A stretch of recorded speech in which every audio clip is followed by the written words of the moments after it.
Pandemonium Reigns.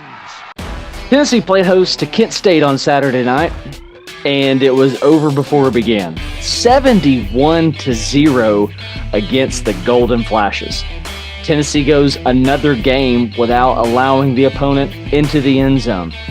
Thank you so much for tuning in. My name's Dan. This is Pandemonium Reigns.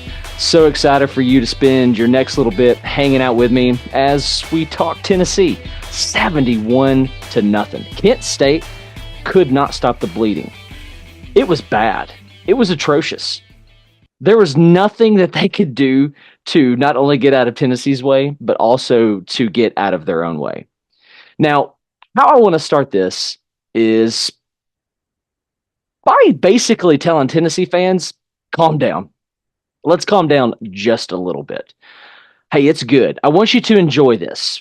It's been bad. Consider the transition from a Hall of Fame head coach to Lane Kiffin, losing him overnight, hiring a 17-21 Derek Dooley, to Butch Jones, to Jeremy Pruitt, and now Josh Heupel has us humming.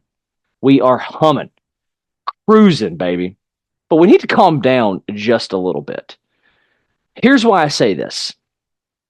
Some of you out there are saying, well, Tennessee hasn't played anybody. Truth be told, you're right. But the opposite side of that same coin is we're really good. Listen, not taking anything away from Tennessee. We are really, really good at this point in time. It is really good to be a Tennessee Volunteer. Baseball team is national champions, and your football team is humming. They're humming. I don't care who you play. When you go 4 games, whether it be high school, FBS, NAIA, whatever, if you do this on EA College Football 25, where you go 4 games and you don't allow the opponent into the end zone, that's really, really impressive. But I get it. I get it. It's a double-edged sword. This little streak began with Iowa, continued on with Chattanooga, continued on with NC State. Pause, stop right there. Let's hang out and talk NC State just for a moment. NC State, top 25 ranked opponent at the time. Now, I'm going to try to flex my skills here and pull up the NC State game on my phone while we talk about this. Top 25 opponent at the time. But man, that just didn't last for long. Didn't last for long, did it? Now, they came out. Now, this is not necessarily like a review episode by any means regarding the Tennessee-NC State game. But there's some things that I think that are really, really noteworthy. When it's all said and done, Tennessee wins this game 51-10. 51-10. NC State ranked, I know I've said this, top 25 at this time. The reason that I want to hang out here just for a moment is once Grayson McCall threw that pick 6 to Will Brooks, the life came out of them. I'm not convinced that we got the best of NC State. We did not get, we certainly didn't get their ceiling. We didn't get their good. We did not get a good NC State. There's a lot of positive things to take out of that. For example, when we got deep down into our depth chart, those boys were coming for blood. Farouk wants all the smoke. You've got some of these true freshman dudes who just they smell blood, they're coming at you and they want to hit you. And that's what's so exciting about the Tennessee perspective of this whole thing. When we smelled blood, we wanted more. We had NC State, our foot was on their throat. It was over, said and done, but we wanted more. We were not content. This is my separating factor in the LeBron James, Michael Jordan category or argument. For example, LeBron James, great basketball player. Some of you are saying he's the greatest of all time. Here's why he's not. When he smelled blood, he backed off. The conversation shouldn't even be LeBron or Michael. It should be Kobe or Michael, because something that they both encompassed was when they smelled blood, this is where they killed you. This is where they took the life out of you. And this is what we have in this Tennessee football team right now. When we smell blood, we're coming. We are coming. One more thing on the NC State game. Nico throws a pick over the middle. I texted Michael when this interception took place and said, all right, he's human. It's almost a relief that he threw this interception, even though we're finding out post Kent State that this might be more on Brew McCoy than it is Nico Iamaleava. I can say it. I just need a second. This is more on Brew than it is on Nico, supposedly, according to Coach Heupel. Brew pulled up. Nonetheless, Nico throws a pick. He's human. Call me crazy, but it's a bit of a good thing that he throws this pick. Just signifying that he's human and just taking off this unrealistic expectation for him to be perfect. It's not going to happen. Can't happen. Hendon Hooker, one of our best quarterbacks in recent history. You'd have to go back to Josh Dobbs, which coming up on a decade, right? Just didn't throw picks. Didn't do it. But I want to remind you, very first game of his Tennessee career where he steps in onto the field for an injured Joe Milton as Tennessee is playing host to Pitt. He throws a pick, and that costs him the game. I wonder if it's one of those things Nico needed to get that out of the system. That needed to happen. Nonetheless, I'm getting off topic. Here's my point. Okay. Say what you want to about NC State. Good team, bad team, whatever. We didn't get their best.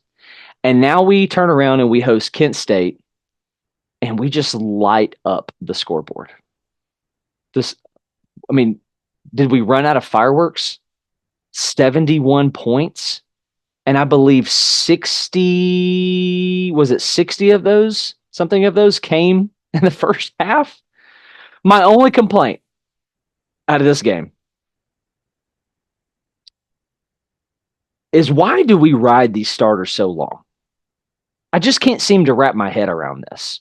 This game was over before it began. The snap for Kent State goes over quarterback's head, safety. They're done. It's over. And they've got so much time left to play. And props to their head coach, by the way, for saying, no, we're not going to do a running clock. We're gonna play this thing out. Call them crazy? Whatever. I kind of respect it. Anyways, let's take a look at some of the things that we did defensively against these guys. Their quarterback, who's got locks of pure dark gold, by the way. His hair is beautiful. Devin Cargman is his name. 9 for 15, 58 yards. J.D. Sherrard is 0 for 1. How do you go 0 for 1 with it and get a 90.2 QBR rating? Nonetheless, they throw for 58 yards. I don't care who you're playing. That's remarkable. Let's talk running game. Sherrard, 7 for 56, so this is the quarterback. Jordan Lowe, 7 for 32. Curtis Douglas, 4 for 14. Ty Thomas, 7 for 10. Because of the tackles for loss, because of the over-the-head snaps, they didn't have a very good net ending here. Overall, they finished 32 for 54. But let's just take the top two numbers, where you got J.D. Sherrard, 7 for 56, Jordan Lowe, 7 for 32. So 14 total carries. What is my math here? Just under 80 yards rushing between the two. Add another 14, just a hair over 90. It's legit. Under 100 yards. Under 100 yards. You didn't really allow anything through the air. 58 yards total. Just pure insanity. Pure insanity what we are doing defensively. And let's talk James Pierce for a moment. I'm seeing some fans get really upset that James Pierce is not getting his sacks. You need to calm down. They're coming. You can tell they are coming. Those numbers are about to hit, and they're about to hit fast. You're probably going to see them show up in Norman, Oklahoma, and thereafter. All right. But there was one opportunity where I believe he had a sack or was getting close to a sack, excuse me. Third quarter, I want to say, but there was a clear holding call. Great play by that left tackle to not let his quarterback get hit by a James Pierce in hot pursuit. All right. So let's take a look here. We finished this night, 2 total tackles for loss. I mean, again, whoop-dee, because look at the scoreboard. And I mean, we lived in the backfield. So whatever. Defense, this Rodney Garner. I feel like I'm all over the place. This is what happens when we have to solo. Pay that man and pay him whatever he wants. Call that man, Mr. Heupel, call Rodney Garner and say, hey, name your dollar. Because right now he's got 3 defensive line groups that he can just rotate in. And there's not much of a drop-off. You're going to have a drop-off from Pierce and whoever is after Pierce just because Pierce is that elite. Pay that man. He's about to win us so many football games this season. So many football games this season. All right. Now, just a couple of things offensively here, and I just want to talk about Oklahoma for a minute. Nico, 10 for 16, $173, and a tutty. Numbers don't jump out at you. What I would encourage you to do is go look at Nico's film, go watch this game and watch it in slow motion every time he drops back to pass. His balls are on point. He hits dudes in stride. Being able to attack center field, man, this is like a breath of fresh air, something that we were just not able to do last season with Joe. Now we can. Now it's a threat.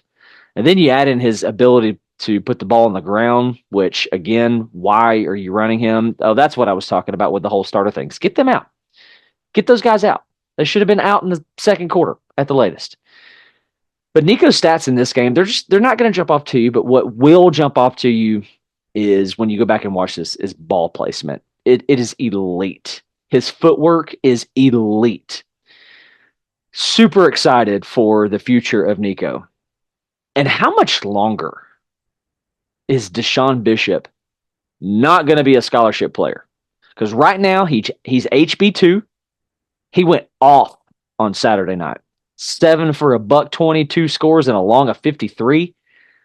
My dude was cooking. This guy needs to be on scholarship, and he needs to be on scholarship fast. There's no reason for him to be, or for him to still be a preferred walk-on. Get this man a scholarship. But Dylan Sampson? Let's talk about Dylan Sampson for a minute, y'all. 13 for a buck. Buck 101. What a weird way to say that. Found the end zone 4 times. My only complaint, he should have been pulled sooner. Should have been pulled sooner. Unless Heupel is trying to chase this touchdown record with him. Other than that, I see no need. Keep him healthy. You have a long SEC schedule out in front of you. Not to mention you're traveling to Norman, Oklahoma next weekend to play a Brent Venables defense. Who wants to hit you? Get him out. But a buck 101. And then we got to see flashes of Peyton Lewis. I texted Michael and I was like, this dude has wheels. And he says, dude, he's the fastest player on the team. And I said, I know. It's just different when you see it. This guy has got wheels. 10 for 99. 1 more yard, and he had 100. His long was 35. We got all the way down to Hunter Barnes in the backfield. Khalifa Keith got some touches. Just an unstoppable offensive machine right now. Now, what could be a problem going forward is this left guard situation with the injury to, I'm going to butcher his name if I attempt this, Umarov. Not even sure. I am so East Tennessee hillbilly accent. I don't need to attempt that anymore. So that could be a problem going forward. But again, as I've said before on previous episodes, we don't ask our offensive line to win games for us. All right. So here's how I want to end the show. I want to end by taking a preview at Dylan Sampson and where he is at on the stats, because my homie's lighting it up. He's already at 357 on the year. 45 carries, 357. More than halfway than what he got last year. He only finished last year with 604. So Chattanooga, he got a $124. NC State, he got a $132, and Kent State, he got 101. 357 yards on the year, 9 scores. He's 9 scores away from the regular season touchdown record. I believe that is a school record. Again, maybe that's what Heupel was trying to chase. You're going to travel to Oklahoma next week. Obviously, College game day is going to be there. Night game. Great. Looking for revenge on this one. Anyway, travel to Arkansas. You should be able to get your numbers there. Host Florida. You should be able to get your numbers there. Going to play host to Bama. Let's see what you can do. You're probably going to see more passing to him out of the backfield. They're probably going to mix that up, I would imagine. You're going to play host to Kentucky. Who's Kentucky? Who are they? Because what we saw against the Gamecocks and what we saw against the Bulldogs, two very different teams. Who is Kentucky? You're going to play host to Mississippi State, who's not good, who got ran out of their own building by Toledo, Northern Ohio, Toledo, the Rockets. You're going to travel to Georgia. Can you get it? We'll see. Play host to UTEP. You should light it up. You should get a Hyundai there. And you're going to travel to Vanderbilt. You got a real possibility to be a 1,000-yard rusher. I like it. I like the odds. Here's how I want to close things out. Let's talk Oklahoma just for a minute. Oklahoma played a really, really good Tulane team yesterday. And well, if you're at the time of this recording, it was yesterday. Tulane is no pushover. Tulane is one of those teams where I'm going, why do these major programs continue to schedule these guys? Tulane being one of them. Tulane, App State, why do people keep doing this to themselves? I do not understand it. Anyway, Tulane lost that game 34-19. Oklahoma finally pulled away. Jackson Arnold, 18 for 29, $169, a touchdown and a pick. He was also, and here's like the thing that jumps off to me. He's also your leading rusher. 14 for 97. Now, Javonte Barnes also had 14 touches, but he only had 53 yards. Jackson Arnold, he got the chunk of his yards off of one run, a 47-yarder. Here's what I think you got to do to win this game in Norman, Oklahoma. I think that if you can find a way to continue to get pressure with 4, if you can find a way to get pressure without blitzing linebackers and you allow them to play in coverage and you can let these front 4, second front 4, third front 4, you let these dudes rotate in and stay fresh. If you can get pressure there, I think this could be ugly. And here I am telling you at the beginning of the episode, calm down, chill out. We're gonna really see who we are come Norman, Oklahoma. But I think this is key, man. I think this is key. If you can get pressure with just 4, and it's totally doable, because you're gonna have to look to every time. But excuse me, let me start over. Before you snap the ball, you need to know where James Pierce is at, and look for them to chip him with tight ends, with backs, to keep another body on him, to be double teamed. But here's the thing: if you do that, what are you going to do with Josephs? What are you going to do with Omar Norman Lott, and some of these other defensive, Tyree West, who's stepping up? The problem is we just have too many bodies. I think if Oklahoma can flip this narrative and find a way to protect Arnold, they're going to keep this a game. If this is a shootout, if this is a back and forth, I like our odds here just because I like what we're doing offensively. I'm super interested to see how Nico handles the pressure of a true road game, how Heupel handles this pressure on returning to Norman, Oklahoma. Can he go in there with no emotions, not too eager? Can he just do his thing? Can he hold it down? Can he not be too greedy? I want him to come for blood. I want him to have a killer mentality. I want him to have a Kobe Bryant, Mamba, Michael Jordan mentality. Come for blood. Go for it. But don't let your emotions get the best of you, right? Play smart, play physical, play fast. Again, I think if you control the line of scrimmage, right, that's going to be indicative. I think Oklahoma still has a lot to figure out on the offensive line. They're still just kind of a hodgepodge. They're trying to figure that whole thing out. Looking for the stats on how many times Tulane got into the back. Okay, so Jackson Arnold sacked 3 times and 5 tackles for loss. I don't believe in transitive property. Just because Team A did this to Team B and Team B is playing C, then Team A is going to do even more. It just doesn't work. I'm going to sound so contradictory here. Who says we can't do more than that? Who says that we can't have more tackles for loss, more sacks? Is this the game where James Pierce comes alive on the stat sheet? I would like to think so. I think you're going to have Jackson Arnold play one heck of a game. Can he elude the pressure? If his offensive line can't hold it up for him, can he elude it? I think that's what it's going to come down to.